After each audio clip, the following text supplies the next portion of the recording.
নমস্কার বন্ধুরা, তন্হির পাকশালাতে সবাইকে স্বাগত।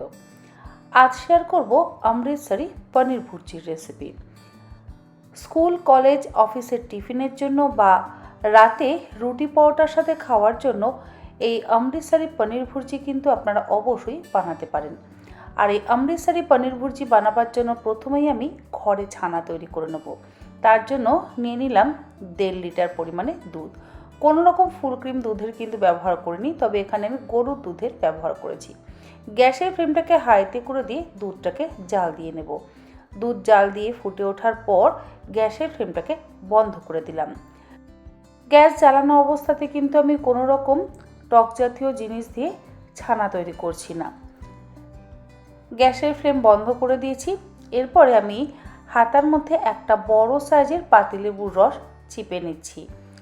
আমি আজকে ছানাটা তৈরি করব পাতিলেবুর রস দিয়ে। আপনারা চাইলে ভিনেগার, টক দই বা ক্যালসিয়াম ল্যাকটেট দিয়েও কিন্তু ছানা অবশ্যই কাটিয়ে নিতে পারেন। পাতিলেবুর রস অল্প অল্প করে আমি গরম দুধের মধ্যে দিচ্ছি, আর ধীরে ধীরে ছানাটা কিন্তু তৈরি হতে শুরু করবে। অনেক সময় দেখা যায় একটা পাতিলেবুর রসে ছানা তৈরি হয় না, সেক্ষেত্রে আপনারা কিন্তু অবশ্যই দুটো পাতিলেবুর রস এখানে ব্যবহার করতেই পারেন। লেবুর সাইজের ওপরে লেবুর রস তো নির্ভর করে, তাই ছানাটা আপনারা নিজেদের মন মতন করেই কাটিয়ে নিতে পারেন। ছানা তৈরি হয়ে যাওয়ার পর আমি এবার ছানাটাকে ছেঁকে নেব। এর জন্য একটা পাত্রের ওপরে ছাঁকনি রেখে ছাঁকনির ওপরে একটা সুতির কাপড় রেখে দিলাম। তারপরে ছানাটা আমি সুতির কাপড়ের ওপরে ঢেলে দিচ্ছি।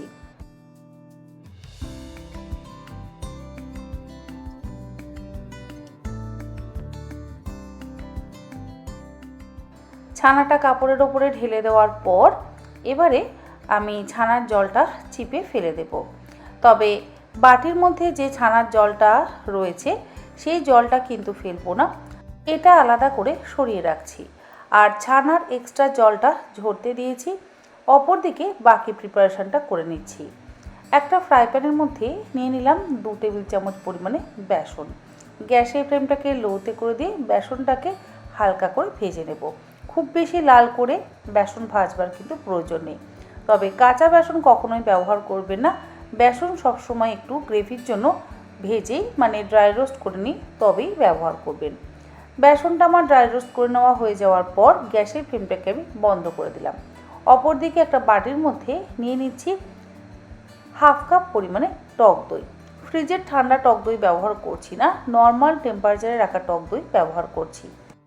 আর এই টক দইয়ের মধ্যে দিয়ে দিচ্ছি ড্রাই রোস্ট করে নেওয়া বেসন, আর দেব 1 চা চামচ পরিমাণে কাশ্মীরি লঙ্কার গুঁড়ো, 1 চা চামচ পরিমাণে দিচ্ছি জিরে গুঁড়ো, 1 চা চামচ ধনে গুঁড়ো, 1/4 চা চামচ পরিমাণে দিয়ে দিলাম হলুদ গুঁড়ো, 1/4 চা চামচ পরিমাণে দিলাম গরম মশলার গুঁড়ো, আর দিচ্ছি 1 চা চামচ পরিমাণে পাওভাজি মশলা। যদি পাওভাজি মশলা না থাকে সেক্ষেত্রে আপনারা চাইলে অ্যাভয়েডও করতে পারেন। 1 টেবিল চামচ পরিমাণে কসুরি মেথি ড্রাই রোস্ট করে নিয়ে সেটা গুঁড়ো করে এই মশলার মধ্যে দিয়ে দিচ্ছি। তারপরে সমস্ত কিছু একসাথে ভালো করে মিশিয়ে নেব।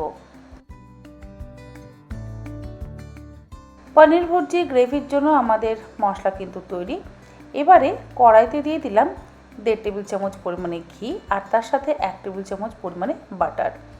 আপনারা চাইলে ঘি আর বাটার দুটো মিশিয়েও করতে পারেন, আবার যদি তা ইচ্ছে না হয় আপনারা চাইলে শুধু সাদা তেলও ব্যবহার করতে পারেন।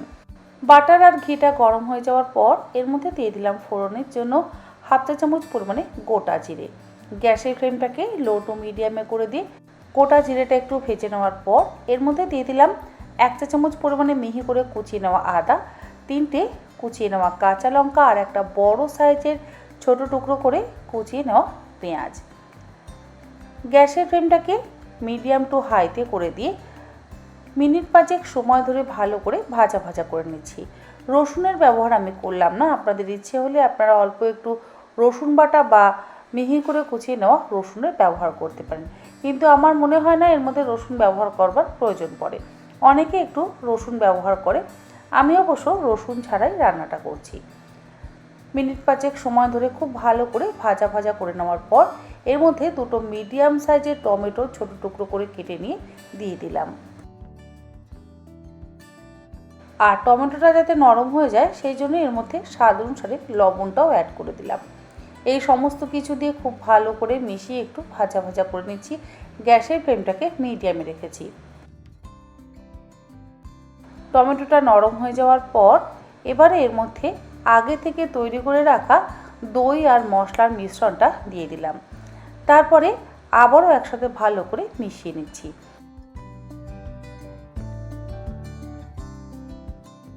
অনেক সময় কি হয়, দই থেকে কিন্তু জল রিলিজ করে, তবে যেহেতু আমরা বেসন ব্যবহার করেছি দইয়ের মধ্যে, তাই আর আলাদা করে জল রিলিজ করবার সম্ভাবনা কমই থাকে। সেই জন্য ছানা কাটাবার যে জলটা আছে সেই জলটা আমি এর মধ্যে ব্যবহার করলাম হাফ কাপ পরিমাণে। ছানা কাটাবার জলে কিন্তু যথেষ্ট পরিমাণে প্রোটিন আছে, তাই সেই জলটা ফেলে না দিয়ে এই গ্রেভির কাজে একটু ব্যবহার করলে স্বাদটাও অসম্ভব ভালো হয়।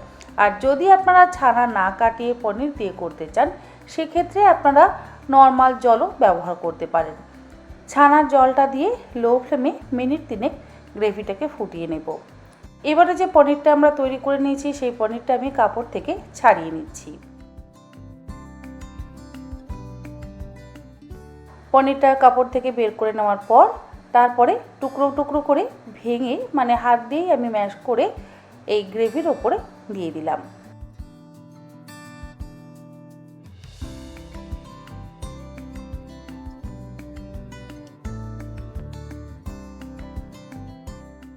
ছানা বা পনির যেটাই আপনারা বলেন সেটা এই গ্রেভির ওপরে দিয়ে দেওয়ার পর এর মধ্যে দিয়ে দেবো স্বাদটাকে ব্যালেন্স করবার জন্য সামান্য পরিমাণে একটু চিনি। পাঞ্জাবি রান্নাতে কিন্তু খুব একটা চিনি বা মিষ্টির ব্যবহার করা হয় না, তবে আমরা যেহেতু বাঙালি সেই জন্য আমি স্বাদটাকে ব্যালেন্স করবার জন্য সামান্য একটু চিনির ব্যবহার করলাম। আর দিয়ে দিলাম ধনেপাতা কুচি। এরপরে সমস্ত কিছু একসাথে ভালো করে মিশিয়ে নিচ্ছি। আমাদের অমৃতসরি পনির ভুর্জি কিন্তু অলমোস্ট রেডি। তবে সবশেষে এর মধ্যে দিয়ে দেব সামান্য পরিমাণে একটু বাটার আর দেব একটু ড্রাই রোস্ট করে গুঁড়ো করে নেওয়া কাসুরি মেথি। এবারে সমস্ত কিছু একসাথে ভালো করে মিশিয়ে নিলেই তৈরি হয়ে গেল অমৃতসরি পনির ভুর্জি। রুটি, পরোটা, রুমালি রুটি, নান, লাচ্চা পরাঠা সমস্ত কিছুর সাথে এই অমৃতসরি পনির ভুর্জি খেতে কিন্তু অসম্ভব ভালো লাগবে। আশা করি আমার আজকের এই রেসিপি আপনাদের ভালো লাগলে আপনারা স্কুল, কলেজ, অফিসের টিফিনেও দিতে পারেন, আবার রাতের খাবারের জন্য কিন্তু বানাতে পারেন। আজ তাহলে এই পর্যন্ত। আবার হাজির হয়ে যাব অন্যদিন অন্য কোনো রেসিপি নিয়ে। ভালো থাকবেন, সুস্থ থাকবেন। ধন্যবাদ।